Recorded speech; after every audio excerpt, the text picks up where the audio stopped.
Oke, kita mulai Mbak Amalia. Hari ini atas izin Tuhan Yang Maha Esa kita dapat kesempatan untuk menguji ya Mbak Amelia. Yang menguji saya, Bu Wulan dan Pak Farid. Tadi Pak Farid izin nanti agak terlambat sedikit. Jadi teknisnya itu nanti Mbak Amalia presentasi, nggak usah lama-lama 10 menit karena kalau semua mau disampaikan tebal sekali. 10 menit aja, rumusan masalah, pembahasan, kesimpulan. Kemudian nanti Bu Wulan mengajukan pertanyaan duluan, menguji duluan. Sesudah itu kalau Pak Farid sudah datang, Pak Farid. Tapi kalau Pak Farid terlambat, belum datang, saya yang menguji. Sesudah itu nanti baru dilanjutkan Pak Farid. Sebelum kita mulai, mari kita berdoa. Menurut agama kita masing-masing, berdoa dipersilahkan. Ya, cukup. Silakan presentasi. Terima kasih Bapak atas kesempatannya. Yang terhormat Bapak Asdel Nugroho, APSN HMSI, Ibu Dr. Bibula Pujiani SANMHUM, serta Bapak Dr. Andes Abdul Haris MSI. Izinkan saya, Amalia Rafa Fisopian, untuk mempresentasikan skripsi saya dengan judul Pemberdayaan Tanah Masyarakat dalam Mendukung Sustainable Development Goals, Studi Implementasi Penanganan Akses Reforma Agraria di Desa Wisata Purwodadi. Langsung saja, penelitian ini dilatar belakangi oleh kebijakan penanganan akses reforma agraria sebagai program yang bersinggungan dengan tujuan indikator SDGs, yaitu indikator yang sebagai agenda global untuk menyelenggarakan kebijakan di negara. Kemudian untuk kebaruan penelitian di sini yaitu untuk mengisi kekosongan penelitian yang sebelumnya belum pernah ditemui untuk menunjukkan potensi program PTM yang mana merupakan program kecil untuk dikaitkan secara langsung kepada indikator yang lebih makro yaitu indikator SDGs.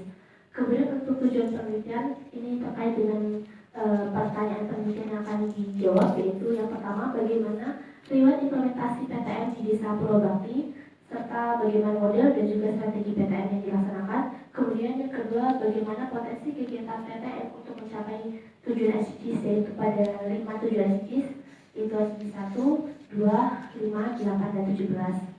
Kemudian untuk metode dan analisis yang digunakan yaitu metode kualitatif dengan jenis studi kasus dan juga pendekatan deskriptif. Adapun untuk analisis yang digunakan selain analisis kualitatif Glass and Hoberman, juga digunakan analisis SWOT dan juga analisis diagram fishbone.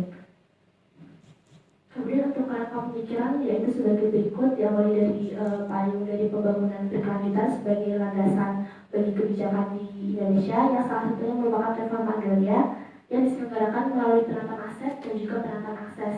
Dalam penelitian ini dirujuk untuk mengetahui implementasi PTM di Desa Purwodadi. Berikut juga strategi dan model pemberdayaan yang digunakan. Selanjutnya untuk penataan akses sendiri kemudian dihubungkan dengan yang bersinggungan dengan indikator kelima poin SDGs yaitu berikut sebagaimana diagram dan juga dijabarkan indikator pada masing-masing tujuan SDGs. Kemudian yang akhirnya nanti akan berakhir pada pencapaian tujuan reforma agraria yaitu untuk menciptakan kemakmuran dan kesejahteraan masyarakat. Kemudian untuk bahasan selanjutnya yaitu untuk hasil dan pembahasan. Yang pertama gambaran umum untuk profil Desa Purwodadi sebagai desa wisata. Desa Purwodadi ini terdapat 5 dusun, terdiri atas 5 dusun dan berdiri di bawah kaki Gunung Salak, sehingga selain memiliki kondisi iklim yang mendukung untuk kegiatan pertanian, juga memiliki pemandangan yang indah berupa perbukitan dan persawahan, sehingga mendukung untuk pengembangan desa wisata dengan konsep wisata tematik berbasis budaya dan masyarakat. Dan objek wisata yang terkenal yaitu berupa teras rinci selada dan juga air terjun. Kemudian bahasan selanjutnya itu untuk kondisi terkait atau problem terkait kelima SDGs yang akan dibahas yaitu kemiskinan, kecukupan pangan, kesetaraan gender, peluang kerja dan juga kepemilikan. Yang pertama itu problem terkait kemiskinan. Di Desa Purwodadi ini teridentifikasi masih terdapat hampir setengahnya tercatat sebagai penduduk miskin. Sementara itu juga 31 dari 32 keluarga responden penerima akses masih memiliki pendapatan yang di bawah UMK. Kemudian untuk aspek kepemilikan sertifikat sebagai salah satu aspek kemiskinan di Desa Purwodadi masih terdapat hanya terdapat 178 bidang terdaftar yang yang mana bisa dibilang masih sangat kecil dan lokasinya juga tidak merata. Kemudian pada aspek akses jalan, transportasi, dan sarana pendidikan juga masih kurang. Kemudian untuk kondisi terkait kecukupan pangan, di sini Desa Purwobakti teridentifikasi permasalahan berupa kurangnya dukungan usaha tani dalam pengembangan POC, yaitu terkait dengan izin usaha tani serta juga terkait mahalnya pupuk. Pada permasalahan kesetaraan gender, di sini tidak ada catatan permasalahan ketidakadilan gender di Desa Purwobakti. Kemudian pada aspek peluang kerja, teridentifikasi permasalahan berupa tenaga kerja yang mayoritasnya tingkat pendidikannya berlatar tamatan SD. Kemudian terkait kondisi kemitraan, di sini tidak terdapat problem yang cukup jauh karena terindikasi bahwa kelembagaan, mitra, dan juga partisipasi masyarakat dapat dibilang cukup baik. Kemudian selanjutnya yaitu mengenai pemberdayaan tanah masyarakat di Desa Purwobakti oleh Kantor Pertanahan Kabupaten Bogor 1, yang mana saya klasifikasikan menjadi penataan akses tahun pertama dan juga pengembangan desa wisata. Pada penataan akses tahun pertama telah dilaksanakan kegiatan dari penetapan lokasi hingga penentuan model pemberdayaan berupa model pertanian terintegrasi yang mencakup 18 rencana program yang bersama dengan 9 dinas atau otoritas terkait. Selanjutnya yaitu strategi pemberdayaannya berupa pembangunan gotong royong.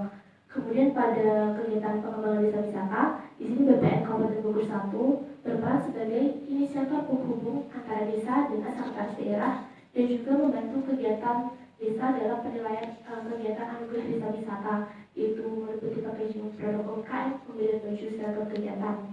Lalu juga berperan dalam pembangunan branding untuk desa melalui video YouTube dan juga pemberitaan di media sosial. Kemudian untuk analisis yang digunakan di sini adalah siswa karena di sini belum dilaksanakan kegiatan penerapan akses, sehingga analisis ini digunakan untuk identifikasi dari kekuatan, kelemahan, opportunity, dan ancaman dari model pemberdayaan untuk mengetahui bagaimana strategi dan rencana aksi yang dapat sesuai dan tepat sasaran. Kemudian selanjutnya yaitu potensi PTM untuk pencapaian tujuan SDGs. Di sini saya menjabarkan 18 program dari 9 dinas pengembangan akses dan juga relevasinya terhadap 13 indikator SDGs, yang mana dapat dilihat bahwa program yang paling memiliki potensi relevasi paling tinggi yaitu berada di program nomor 7 dan juga nomor 12, di mana program nomor 7 yaitu program pembentukan koperasi dan program nomor 12 yaitu program pendampingan AUTP atau asuransi usaha tani padi. Kedua program tersebut juga sejalan dengan permasalahan SDGs yang berada di desa. Kemudian pada indikator yang dapat dilihat di sini bahwa indikator kemitraan merupakan indikator yang paling meliputi semua program karena mencakup dengan kelembagaan dan partisipasi masyarakat. Kemudian indikator yang relevan lainnya yaitu indikator 1A atau peningkatan pendapatan dan juga indikator 2A atau ketahanan pangan. Kemudian selanjutnya itu seperti yang tadi dapat diketahui mengenai potensi PTM untuk SDGs, namun sejatinya bahwa potensi tersebut tidak cukup kuat untuk mendukung tujuan SDGs, sehingga di sini diperlukan analisis lebih lanjut untuk mengidentifikasi kelemahan program pengembangan akses untuk capaian tujuan SDGs. Di sini diidentifikasi melalui 4 variabel yaitu mission, metode, dan material. Dapat diketahui secara umum dari aspek program pengembangan akses di sini memiliki kelemahan berupa masih kurang relevannya target program terima dan juga kurangnya pendidikan masyarakat. Lalu pada aspek mesin, di sini kelemahannya secara umum yaitu untuk kurangnya alat dan mesin produksi serta teknologi yang diberikan. Kemudian pada aspek metode, yaitu kelemahan dari program penataan akses yaitu terkait dengan desain penyelenggaraannya. Kemudian pada aspek material, memiliki kelemahan dari keterbatasan modal serta keterbatasan anggaran. Kemudian yang terakhir yaitu kesimpulan dan saran. Kesimpulan dari penelitian ini yaitu yang pertama, PTM di Desa Purwobakti oleh Kantah Kabupaten Bogor 1 terbagi menjadi kegiatan pengembangan desa wisata dan juga kegiatan penataan akses tahun pertama dengan penentuan model berupa sistem pertanian terintegrasi yang mencakup 18 rencana program bersama dengan 9 instansi. Dan juga teridentifikasi bahwa strategi pemberdayaan yang digunakan yaitu pembangunan gotong royong. Kemudian berkaitan dengan kelima kondisi SDGs, program PTM yang dilaksanakan di Desa Purwakti belum sepenuhnya relevan dan mengarah pada tujuan SDGs. Hal ini dibuktikan dari temuan penelitian yang menunjukkan bahwa program PTM hanya relevan untuk menjawab dua tujuan SDGs, yaitu kemitraan dan juga pengentasan kemiskinan. Sementara belum dapat dikatakan relevan untuk tujuan SDGs ketiga, yaitu kecukupan pangan, kesetaraan gender, serta peningkatan peluang kerja dan diversifikasi usaha. Kemudian saran yang dapat diberikan yaitu yang pertama, perlunya optimalisasi terhadap program yang paling potensial berdasarkan diagram tadi, yaitu program pembentukan koperasi dan program AUTP. Kemudian yang kedua, untuk kata Kabupaten Bogor 1 supaya lebih memperhatikan penyelenggaraan program pada tahun selanjutnya dan juga pada target penerima akses yaitu 32 responden. Kemudian untuk instansi atau dinas penyelenggara program perlu menyesuaikan program dengan arahan model dan subjek supaya lebih tepat sasaran. Kemudian yang terakhir untuk masyarakat supaya lebih berpartisipasi aktif kembali dalam mencapai tujuan penataan akses di tahun selanjutnya, juga diperlukan pemahaman yang lebih dalam. Baik, terima kasih atasnya. Saya akhir. Oke, terima kasih Mbak Amalia. Silakan.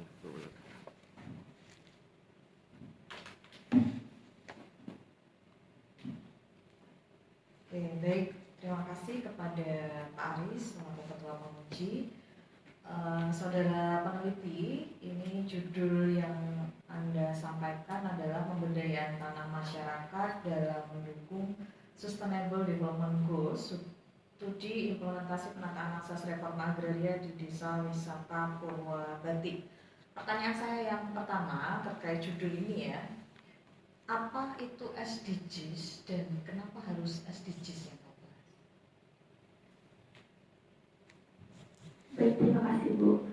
Sepemahaman saya, SDGs itu Sustainable Development Goals merupakan agenda global yang merupakan landasan bagi atau komitmen di negara-negara di dunia untuk dengan tujuan untuk pembangunan atau pembangunan yang lebih berkelanjutan atau lebih bermutu kehidupan selanjutnya. Sehingga SDGs ini sangat penting untuk menyelaraskan bagi negara-negara di seluruh dunia untuk mencapai tujuan itu sendiri, yaitu untuk menjaga mutu keberlanjutan. Nah, SDGs ini menurut saya menarik karena yang saya baca di petunjuk teknis pelaksanaan para ternyata program penataan akses ini juga berkaitan dengan indikator SDGs yang mana merupakan indikator makro dan belum pernah dibahas sebelumnya pada penelitian sebelumnya. Karena sebenarnya SDGs ini merupakan topik yang banyak dibahas untuk penelitian di sini. Oke, baik. Kalau kita bicara SDGs ya, menurutmu SDGs itu kalau dibandingkan dengan situasi di kita ya, itu kan kondisi global seperti itu dan memang kesepakatan bahwa ini adalah tujuan yang perlu dicapai bersama. Nah, kalau kita merujuk ke kondisi Indonesia, jadi ini kondisi secara makro dulu ya sebelum kita ke penataan akses.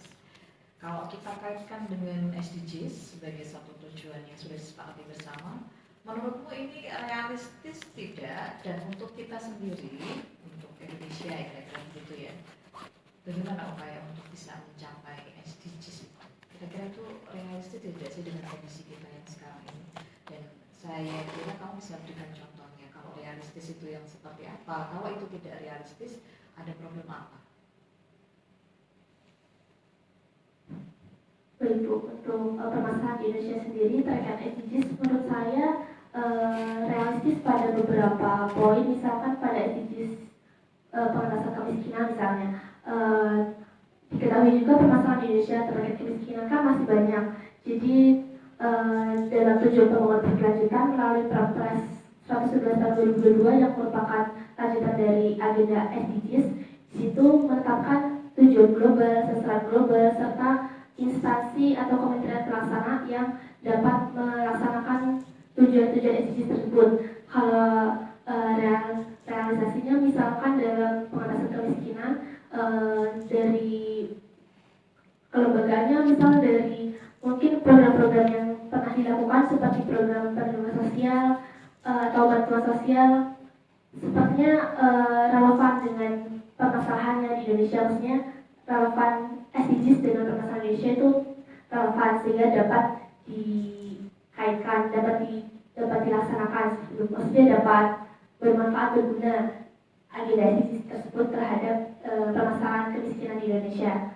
Kemudian yang kurang realistis mungkin untuk permasalahan SDGs yang tidak cukup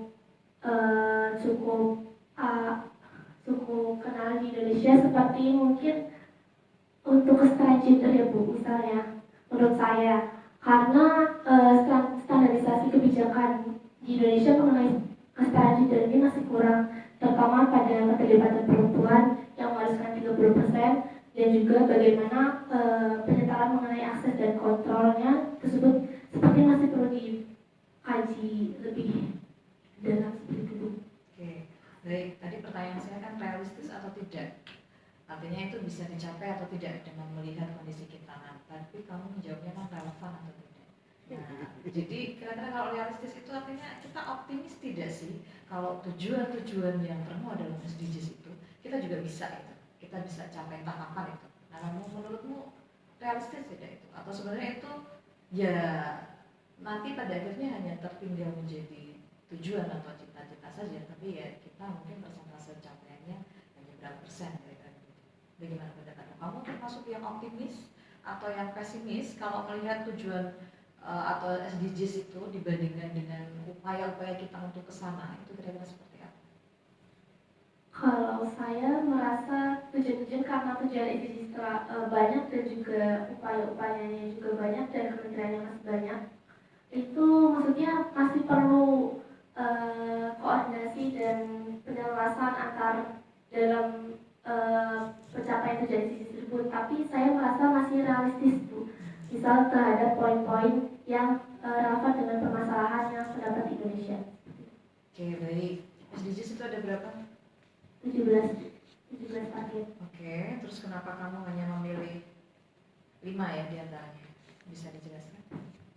Ibu, karena saya merujuk pada petunjuk teknis pelaksanaan PARA yang disebutkan bahwa kegiatan PTM ini bersinggungan atau berkontribusi langsung terhadap kelima tujuan SDGs tadi Bu, seperti tanpa kemiskinan, tanpa kelaparan, kesetaraan gender, peluang kerja dan diversitas, peluang kerja dan pertumbuhan ekonomi, dan juga kemitraan.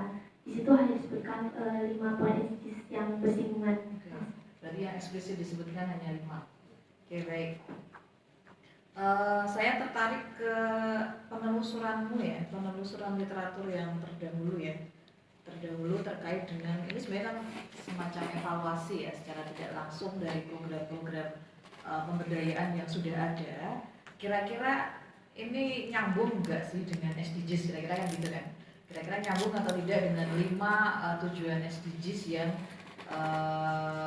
kamu pakai di sini sebagai instrumen evaluasi lah kira-kira begitu.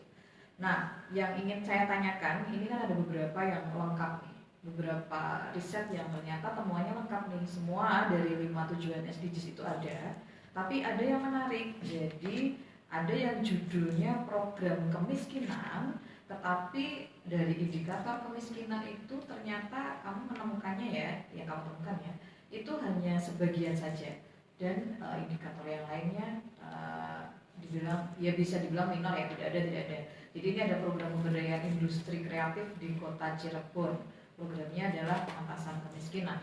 Tapi kemudian faktual yang kamu temukan dari literatur ini hanya sebagian saja. Bisa kamu ceritakan seperti apa isi riset ini sehingga kamu kemudian bisa menyimpulkan kalau program pemberdayaan yang dilakukan di Cirebon ini menjadi satu pembanding bahwa ini loh, program pemberdayaan itu ternyata yang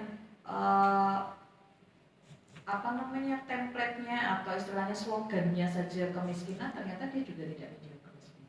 Nah, ini cerita dari riset ini seperti apa? Kalau seingat saya Bu, untuk yang program pemberdayaan industri kreatif di Kota Cirebon ini, pada indikator pengentasan kemiskinan di sini realisasinya itu masih belum jadi tidak seluruh indikator tercapai, jadi saya tulis bagian indikatornya. Misalnya Eh, seperti apa? Indikatornya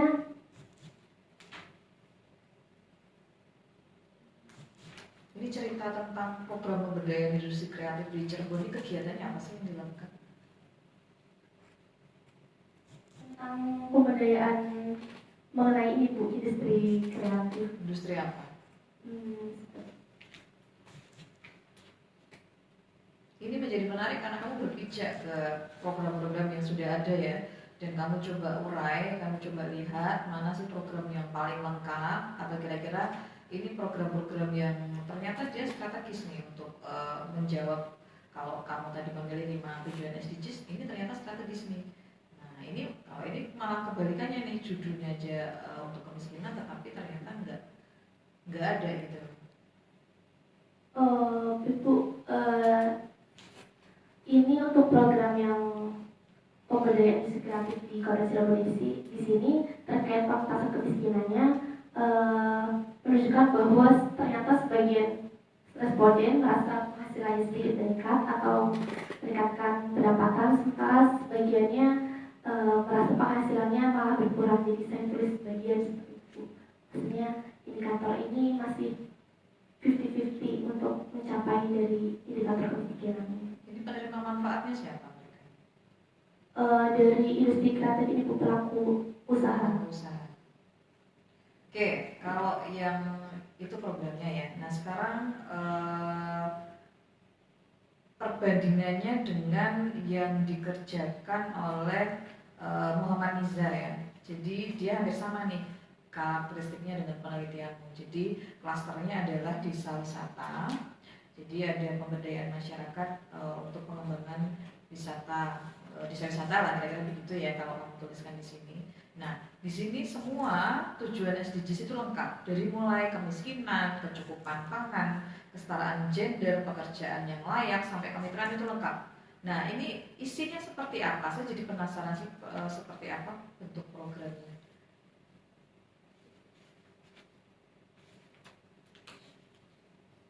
Masih ingat ya?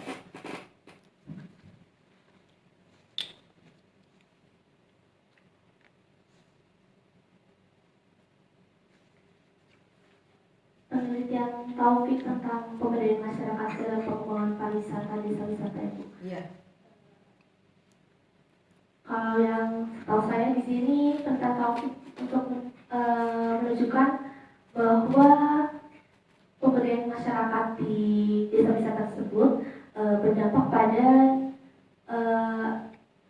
hubungannya dengan 5 SDGs saya, yaitu pada nilai tambah aspek ekonomi untuk peningkatan pendapatan atau kemiskinan, kesejahteraan masyarakat desa yang hubungannya dengan kemiskinan juga, terus aspek ekologis dan juga sosial budaya.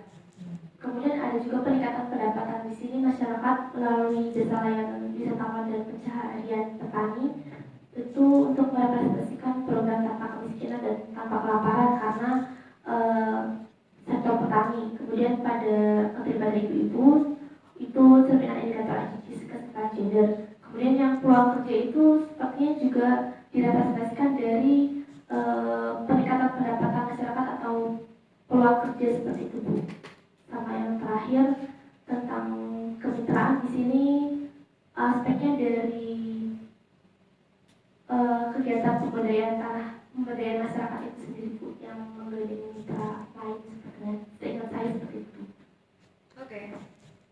Kita lanjut ke penataan akses ya, atau PTM, seringkali disebut PTM atau penataan akses ya.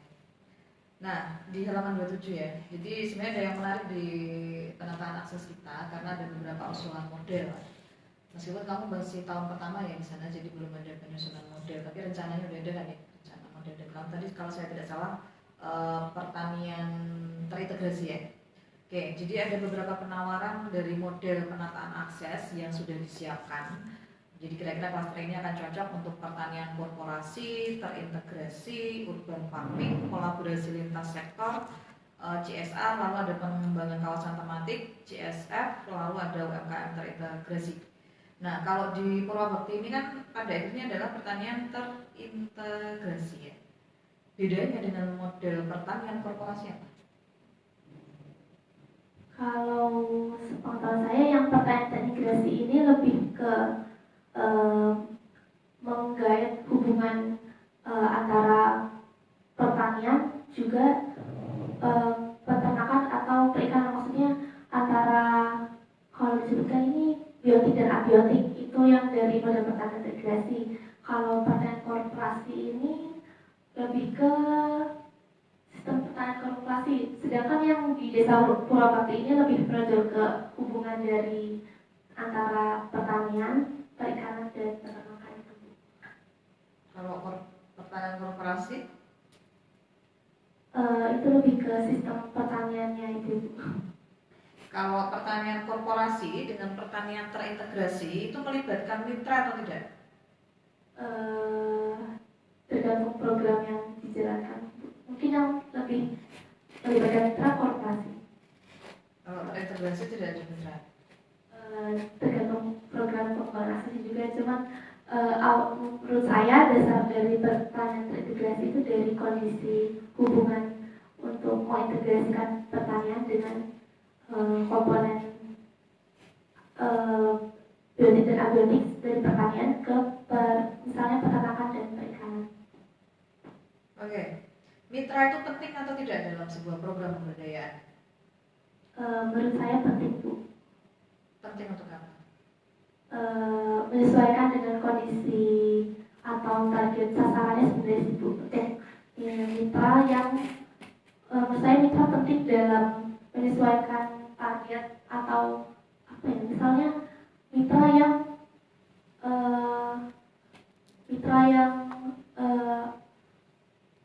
sangat apa Pak, mitranya itu berguna, maksudnya sesuai dengan permasalahan yang ingin diatasi. Jadi kita butuh mitra jika kita tidak bisa mengatasi itu. Mitra itu bisa merugikan tidak?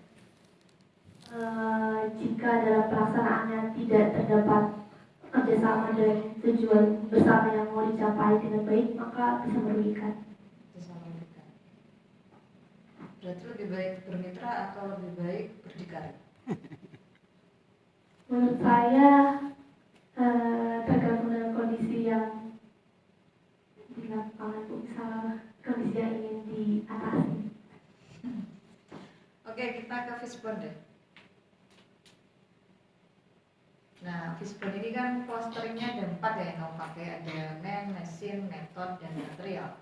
Jadi dari clustering yang kamu buat antara man, mesin, method, dan material ini yang paling bermasalah pada program pemberdayaan masyarakat atau upaya untuk mencapai tujuan-tujuan tadi, itu yang mana sebenarnya? Manusianya kah?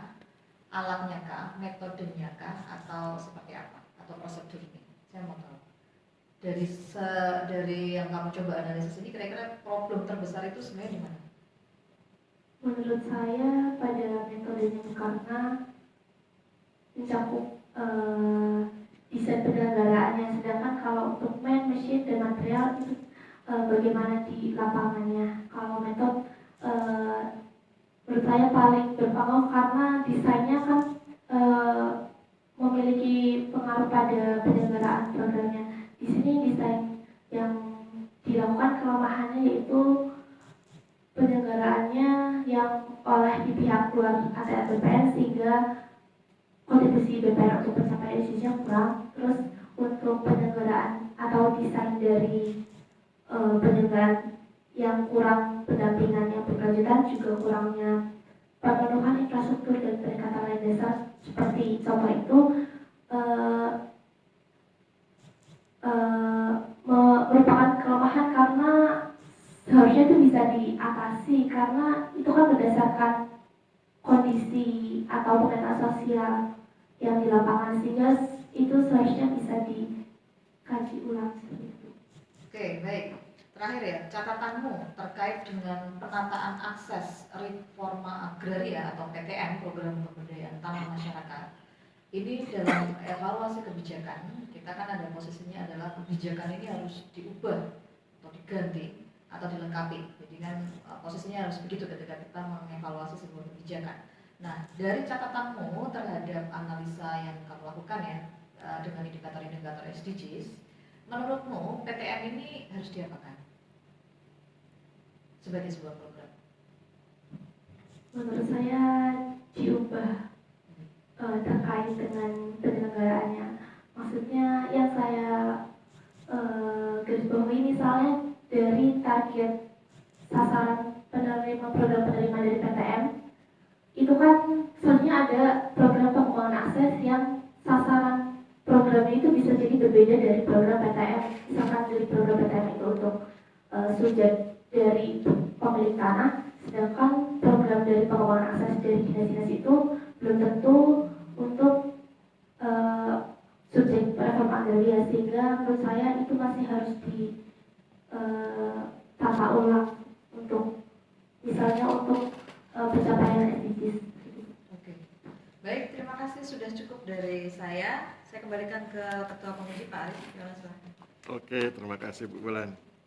Tadi saya foto ini, kemudian saya masukkan di WA grup saya, kan punya grup alumni angkatan saya. Itu rata-rata Kak Kanwil dan direktur. Kemudian mereka bilang, wih keren gitu ya. Jadi saya pikir saya bangga sama kamu. Nah sekarang coba kita bedah judulnya. Itu kan analisisnya ya, itu kita simpan dulu. Tapi udah keren itu. Kemudian yuk kita lihat halaman judul, covernya ya. Oke. Kita lihat judulnya ya. Pemberdayaan tanah masyarakat dalam mendukung Sustainable Development Goals. Studi implementasi penataan akses reforma agraria di Desa Wisata Purwabakti. Kecamatan mana? Kecamatan Pamijahan. Kabupatennya? Kabupaten Bogor. Oke, nanti tinggal ditambah lokasinya ya. Oke, itu kekeliruan redaksional. Nah, pertanyaan detailnya adalah kegiatan pemberdayaan tanah masyarakat ini untuk kepentingan siapa?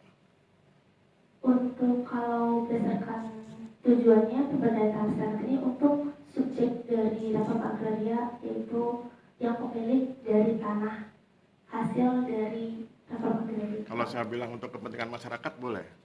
Boleh Pak. Oke, kalau itu untuk kepentingan masyarakat, pertanyaan saya, mengapa di pembahasan Mbak tidak masukkan konsep no one left behind? Jadi SDGs itu punya konsep namanya no one left behind. Kenapa nggak dimasukkan? Pada kerangka teori saya sedikit menyinggung tentang no one left behind sih Pak. Halaman berapa? Halaman 17 kalau tidak salah. Tidak sama. Halaman 17 ya, ayo kita lihat. Di Halaman sini 17. terkait dengan prinsip SDGs. Mana no one left behind? Baris keberapa? Pada kerangka teori yang pertama, Halaman 17 barisnya. Oh, ini baris ketiga dari alinea 2 itu ya. iya Pak. Oke. Oke, kalau gitu saya tanya, mengapa konsep no one left behind ini menjadi penting dalam konteks SDGs? Menurut saya Pak, karena ini berkaitan juga dengan konsep SDGs pada yang dilaksanakan untuk semua negara dan juga baik negara maju maupun negara berkembang, sehingga kaitannya untuk memberi manfaat bagi semua, jadi tidak ada yang tertinggal seperti Pak. Jadi konsep SDGs ini bukan untuk negara maju saja, bukan untuk negara berkembang saja, bukan untuk masyarakat yang maju saja, bukan untuk masyarakat yang Itu dalam konteks negara. Kalau dalam konteks masyarakat, misalnya kita sedang memberdayakan masyarakat di suatu lokasi, sebut saja lokasinya X gitu ya. Nah, apakah konsep itu berlaku juga? No one left behind di Desa Wisata Purwabakti misalnya, itu berlaku nggak? menurut saya berlaku secara umum. Oke, kalau itu berlaku, apa dampaknya kalau tidak dilakukan? Dampak jika Ya, lawan latihan diabaikan. dilakukan, Oh, maka terjadi ketimpangan yang lebih, maksudnya ketimpangannya lebih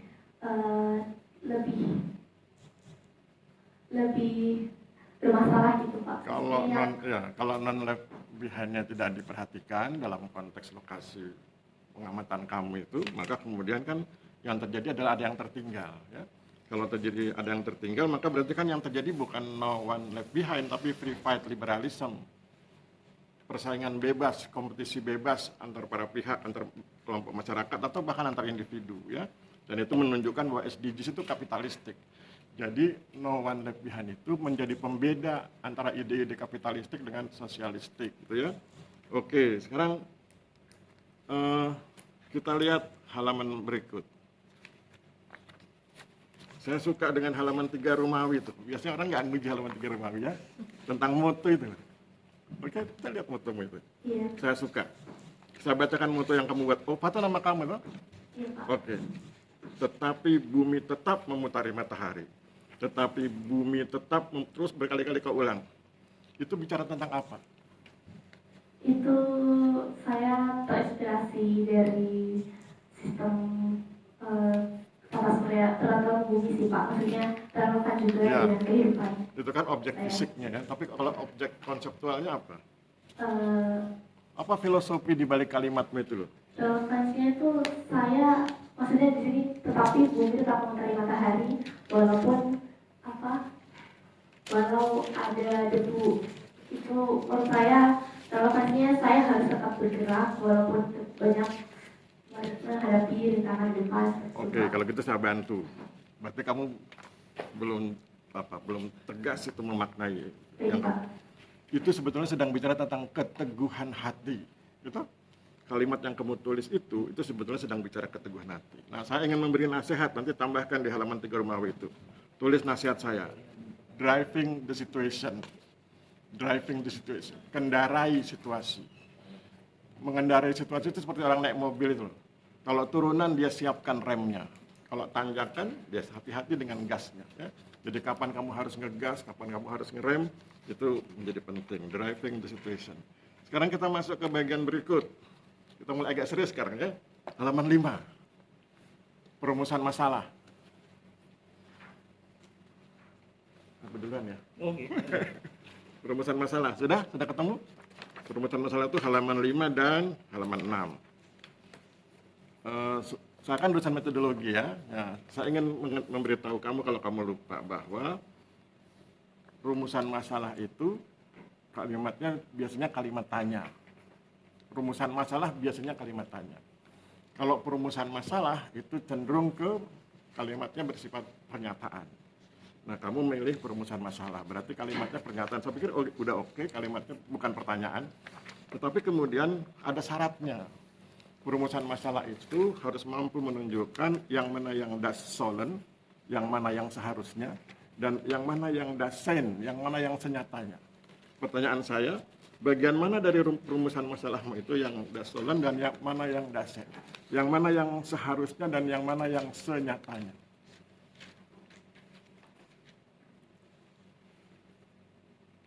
Kalau di sini bagian yang seharusnya ditujukan dari ini Pak. Kalau menurut tulisan sini keberhasilannya ya Pak, maksudnya Mana yang seharusnya? Mana yang das? seharusnya di sini dari contohnya dari lokasi desa wisata Pulau itu sendiri yang mana Di alinea berapa, baris ke berapa itu? di alinea kedua Pak. Oh, halaman 6. Ya, Pak. Halaman 6 tuh cuma satu alinea perumusan masalahnya. Yang alinea berikutnya sudah tujuan dan manfaat. Iya, Jadi di alinea perumusan masalah itu kan ada 2 alinea. Halaman 5 satu alinea, halaman 6 satu alinea. Pertanyaan saya, yang mana yang das sollen? yang tidak seharusnya, Yang seharusnya malah. yang seharusnya ini Pak, Yang halaman 5 atau yang halaman 6 gitu? halaman 6. Halaman 6 yang seharusnya ya. Tanpa kelaparan bla bla gitu ya. Tanpa kemiskinan, tanpa kelaparan, kesetaraan gender gitu. Oke? Iya Pak. Itu seharusnya. Senyatanya mana? Maksudnya senyatanya Itu kan seharusnya kan harus begini loh pemerintahan masyarakat iya, itu iya. harus tanpa kemiskinan, hasilnya harus tanpa kemiskinan, tanpa kelaparan, itu seharusnya. Oke, saya setuju itu das sollen. Sekarang das sein, senyatanya mana? Senyatanya pada alinea pertama Pak. Apa contohnya? Misalnya gini, tanpa kemiskinan, itu kan seharusnya. Senyatanya Kalau di sini senyatanya dari pelaksanaan penanganan akses yang masih bermasalah pada pelaksanaannya sih Pak, dari hambatan penataan Kalau sendiri. kalau seharusnya tanpa kemiskinan berarti kan senyatanya ada kemiskinan, Pak. Iya, Pak. Nah, di bagian mana di halaman 5 yang perumusan masalah itu yang menunjukkan adanya kemiskinan? Adanya kemiskinan di lokasi desa wisata Purwabakti itu. Di sini adanya tentang eh, studi penelitian penataan akses yang kurang efektif, maksudnya yang tidak Di situ salahnya. Jadi Mbak Amelia sudah sangat bagus ketika menuliskan yang sifatnya seharusnya dasolenya kuat sekali di alinea di alinea kedua dari perumusan masalah itu.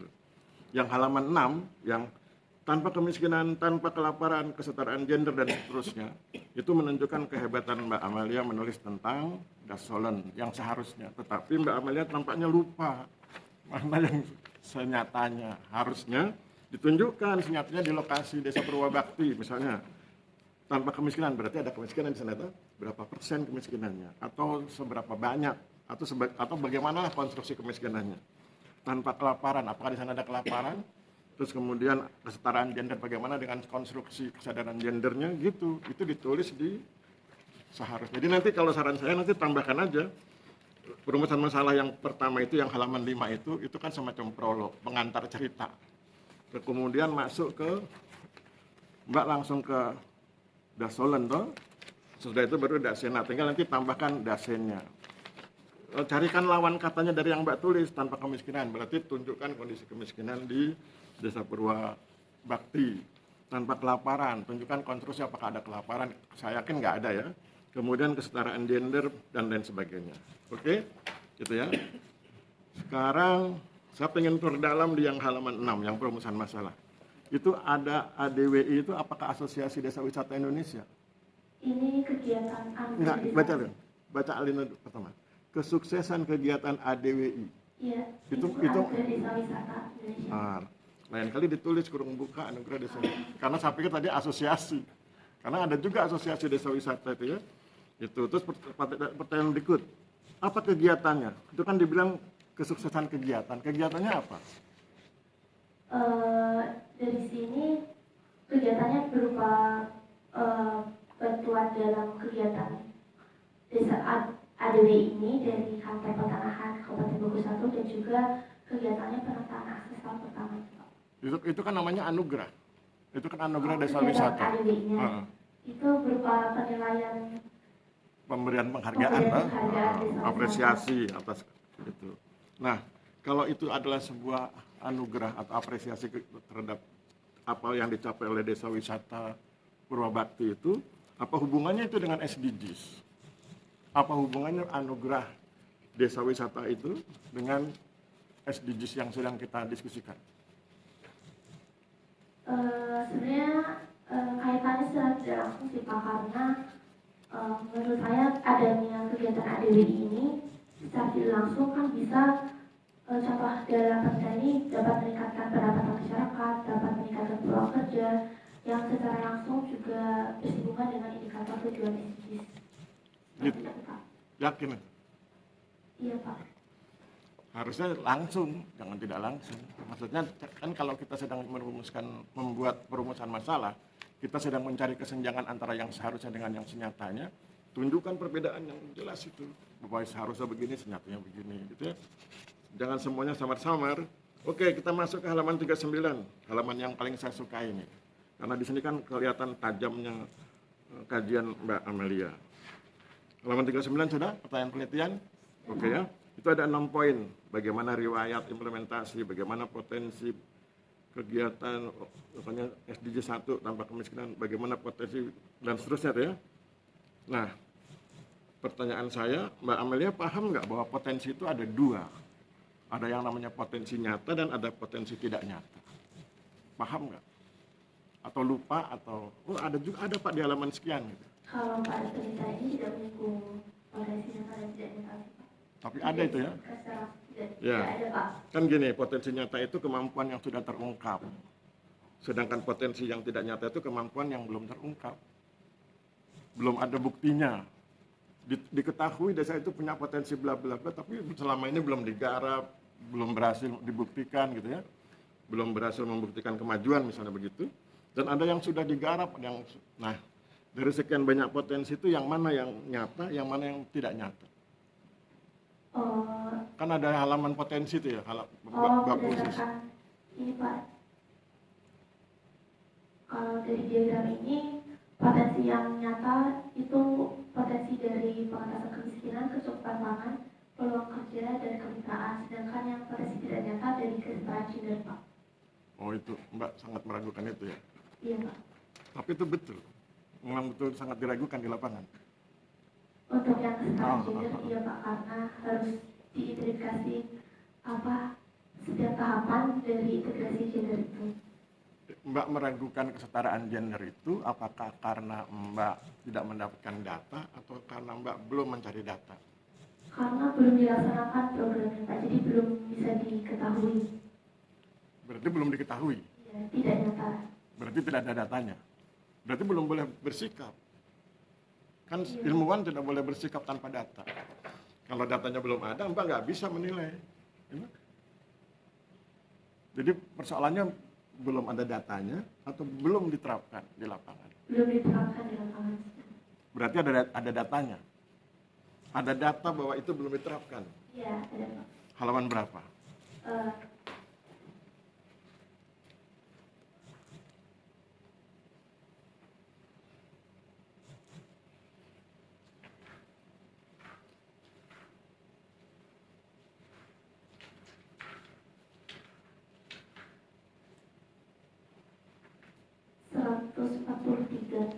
tentang pendelegasian kesetaraan gender.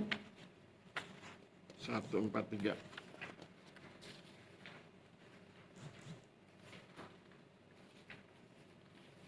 itu deskripsi atau tabel? Ini deskripsi.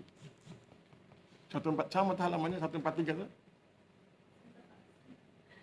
Yang Mbak dengan yang Mbak pegang dengan yang punya saya sama nggak?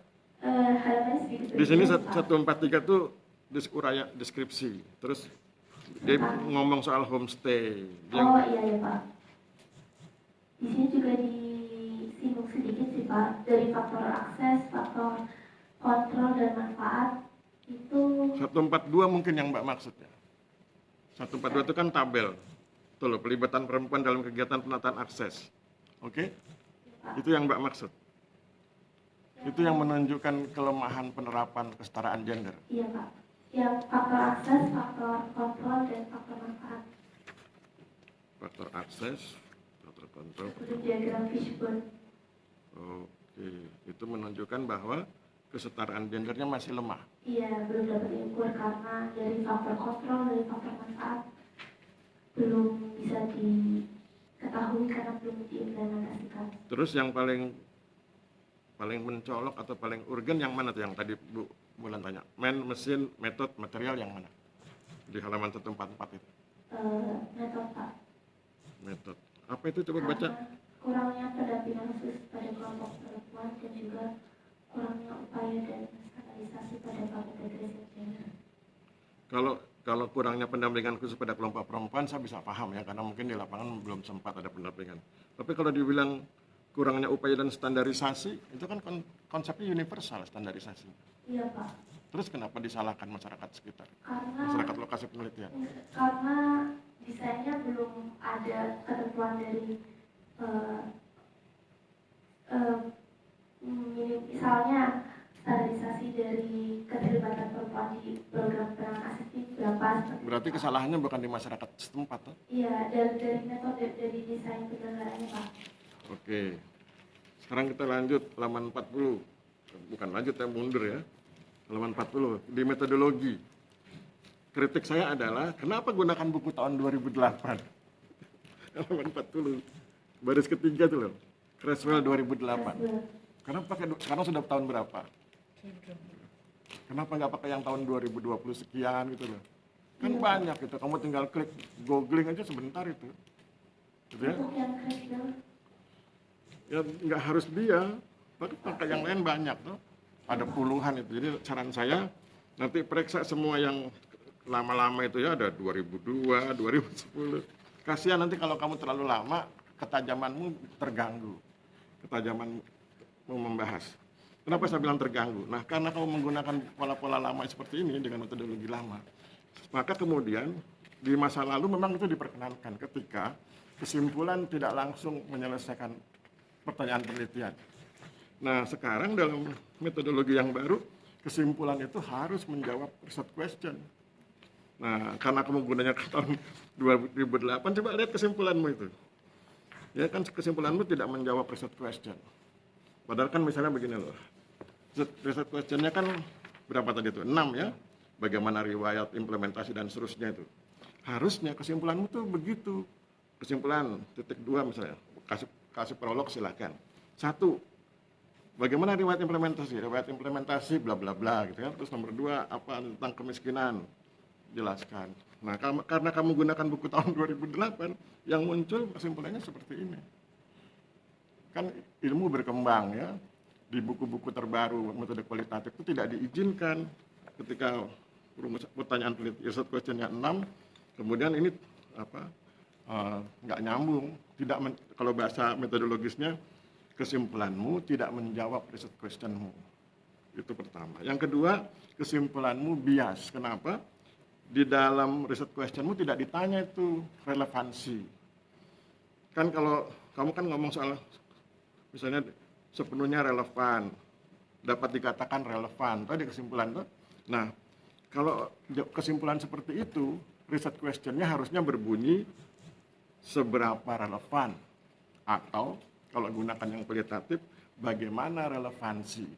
Padahal kan rumusan research questionmu bagaimana potensi. Nah, kalau rumusannya bagaimana potensi, kamu harus cerita konstruksi potensinya.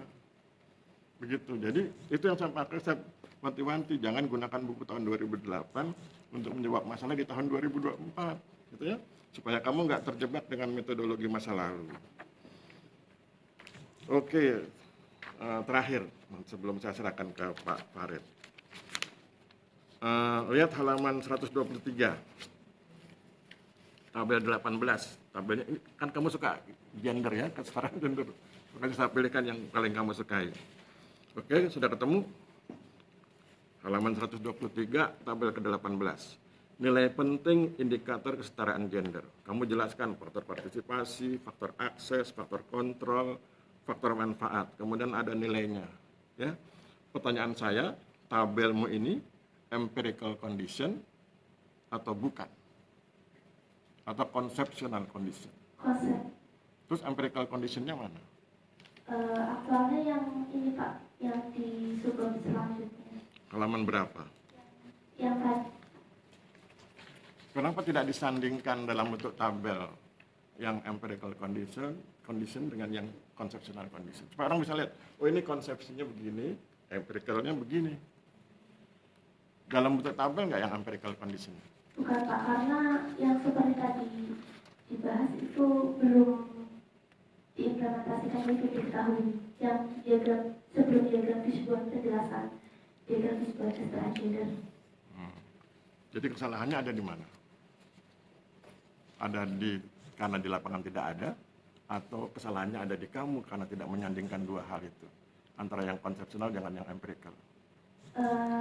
Ini memang strukturnya saya ini dulu Pak, konsep pada subbab 1 mengenai konsep dan berdasar program terlebih dahulu, baru di subbab 2 tentang aktual di lapangan sendiri Pak. Coba kita lihat faktor partisipasi di lapangannya seperti apa? Di sini dilihat dari pelibatan perempuan di tahapan yang sudah dilaksanakan. Halaman berapa itu?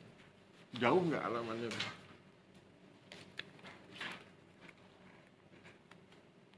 Tabel Kalau nggak salah yang 23. halaman 143 mungkin. jauh sekali.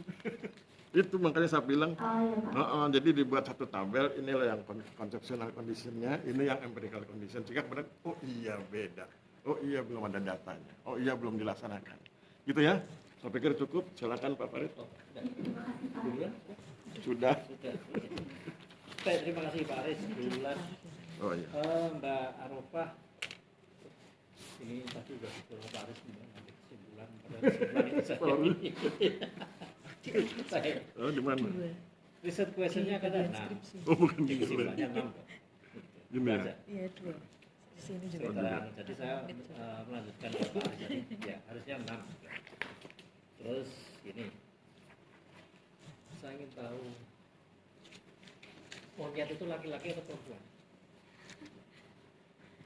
Perempuan, Pak. Perempuan. Kalau ini Jono Laki-laki, Pak. laki-laki. Papoy Apa perempuan, Pak? perempuan. Semua Kak, Anda pelihara semua. Iya, Pak. Itu kebetulan yang disebutkan sudah meninggal semua, Pak. Wah, udah meninggal semua. Oh, Terus tinggal apa? Sudah nggak ada, nggak punya. Masih ada kok, Pak. Hah? Masih ada. Masih ada. Oke. Jangan-jangan ini yang kamu bawa ke sini. Oh enggak. Jadi penumpang. Oke. Ini pertanyaan karena ini tidak hanya di dalam ini tapi adalah pertanyaan yang bersifat terbuka terutama untuk Anda sudah kuliah di STPN. Reforma agraria dari bahasa apa? Spanyol. Bahasa Spanyolnya apa reforma agraria? Saya kurang ingat, Pak, yang bahasa aslinya. Loh, dari bahasa Spanyol kan sebutkan Mbak. Hasilnya apa betul di bahasa Spanyol? Ya kan? udah belum masuk. Oke. Terus kemudian ini reforma agraria itu ada Pakai ini aja. ada 3 berarti Anda mengatakan di sini. Harusnya 2 atau 3 reforma agraria. 2, Pak. Apa? Penataan aset dan penataan akses. Penataan akses. Terus Anda meneliti di pemberdayaan masyarakat dalam mendukung sustainable implementasi. Nah, di reforma agraria tercapai enggak di dalam penelitian ini menjadikan masyarakat berdaya? Menurut saya belum dapat diketahui, Pak. Kenapa enggak diketahui? Karena baru tahap pemetaan sosial, sebelum tahap pertama, jadi belum ada implementasi dari program pembangunan akses. Belum dapat. Belum diketahui bagaimana pemberdayaan masyarakat. Kalau aset sudah Sudah, Pak. sudah, akses belum. Belum, Pak. Berarti ya, Sedang dijalankan. sedang baru di sini akan dilaksanakan. Iya, Pak. Akan dilaksanakan semua. Berarti masih belum bisa bahwa ini masyarakat belum berdaya. Iya, belum bisa diketahui. Kesimpulanmu ada nggak? Belum berdaya. Belum ada sih, Pak. Belum ada. Nah, kan pemberdayaan kan melalui reforma dari berarti hanya satu yang berhasil yaitu aset. Penataan akses belum. Berarti harus meneliti lagi dong. Kan sudah dilaksanakan. Setelah anda pulang ke sini, balik sini, siapa tahu sudah dilaksanakan. Belum. Belum, Pak. Baru tahap kedua. Di bank pun belum ya, masuk bank sertifikatnya belum. Belum, Pak. Belum. Oke. Ya, oke. Dan memang sudah Anda sudah berjuang menulis sampai ya sampai halaman sampai 100 lebih halaman ya. Wah. Bagi saya prestasi luar biasa karena apa? Bimbingan saya itu paling 23 halaman. Ada itu. Saya kan sampai bingung ini gimana? Sampai kesimpulan 23 halaman, tapi Anda sudah ini. Hebat. Baik.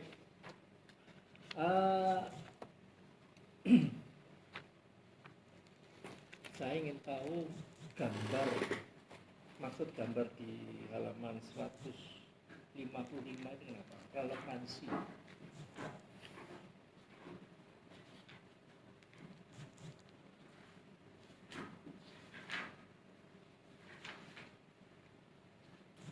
Gambar. Iya, Gambar yang mana, Pak? gambar 34 155.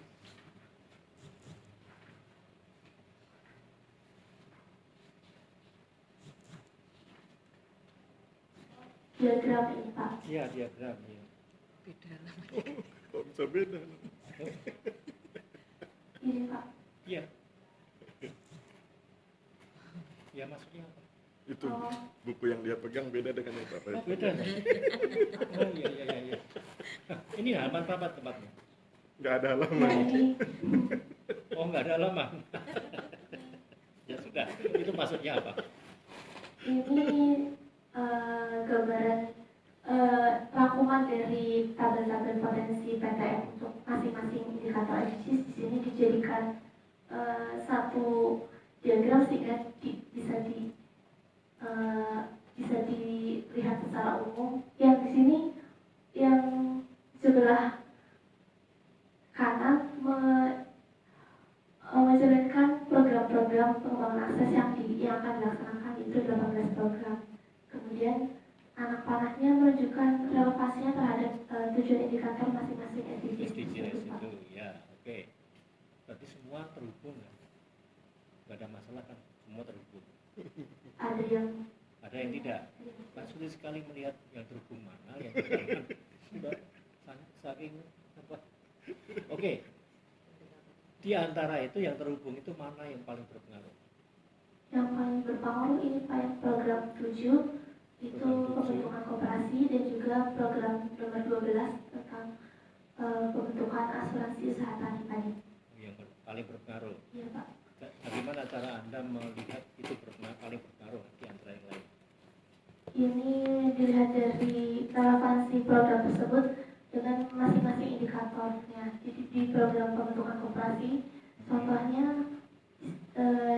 dia bisa berpotensi atau relevan terhadap untuk mendukung indikator 1A yaitu peningkatan pendapatan, lalu 2A ketahanan pangan, lalu 4A atau peluang kerja, 4B, 5A, 5B.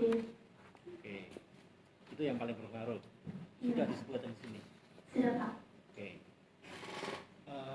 Kalau kesetaraan gender, Kalau kesetaraan gender di sini tanda panahnya titik-titik karena belum dapat diketahui implementasinya, karena integrasi gender di situ indikatornya kan berupa faktor partisipasi, akses, kontrol, dan manfaat. Sedangkan indikator tersebut harus diidentifikasi terkait aktual di lapangan. Tetapi karena program ini belum, jadinya kaitannya tentang potensinya saja Pak. Anda setuju dengan kesetaraan gender? Setuju untuk meningkatkan gender, setuju Pak. Saya malah kebalik itu. Harusnya kesetaraan gender wanita terhadap pria atau pria terhadap wanita? Kesamaan kedudukan antar kedua jenis. Bukan, gitu ya. Tadi kebalik. Sebenarnya itu kesetaraan gender harusnya pria harus setara dengan wanita. Karena itu yang sekarang itu emak-emak yang paling berpengaruh. Coba, iya. Pada takut sama emak-emak. Sama istri takut? Iya. Iya kan? Kita malah ini nggak setara. Kalau di bawahnya malah Didominasi. didominasi. Coba di Bali, siapa yang kerja coba? Perempuan yang kerja. Eksploitasi dong. Bukan eksploitasi, malah dia kayak ini. Kalau di Sumatera Barat, nini mama itu kan laki-laki, nini mamanya takut sama-sama yang banyak pihak perempuan. Nah, itu makanya kan kesetaraan gender di Indonesia nggak ada kesetaraan gender sudah lama. Oke, itu aja Pak. Oke, terima kasih Pak Manit. Oke Mbak Amalia, keluar sebentar, kita bertiga mau diskusi. Nah, nanti kita panggil.